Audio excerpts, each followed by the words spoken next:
The leaders of the UN humanitarian agencies issued a direct joint warning about Gaza on Monday, calling for world leaders to ensure that the basic principles of international humanitarian law are upheld. Speaking to journalists at UN headquarters, spokesperson Stefan Dujarric said agencies are calling on the world to react with urgency to save Palestinians in Gaza.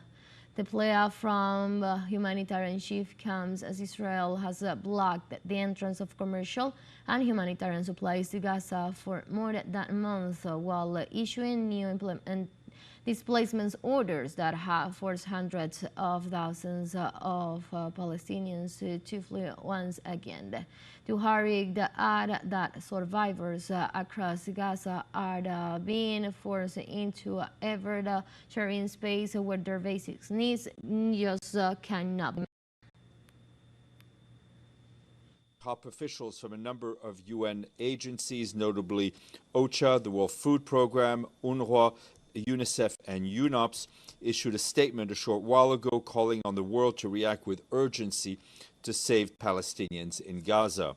The UN officials noted that for over a month, no commercial or humanitarian supplies have entered Gaza, and more than 2.1 million people are trapped, bombed, and starved again. Food, medicine, fuel, shelter supplies are piling up at crossing points, and vital equipment is also stuck. Although the latest ceasefire allowed humanitarians to see that supplies reached every part of the Gaza Strip, they said that assertions that there is now enough food for all of Palestinians in the Gaza Strip are far from the reality on the ground. Meanwhile, our humanitarian colleagues tell us that across Gaza, Israeli attacks continue unabated, causing systematic, large-scale civilian casualties. People, including many children, are being killed, injured, and maimed for life.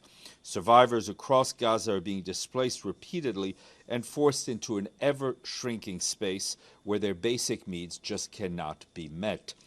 Overall, we estimate that nearly 400,000 people have been displaced yet again since the breakdown of the ceasefire. That's 18% of all Palestinians in Gaza.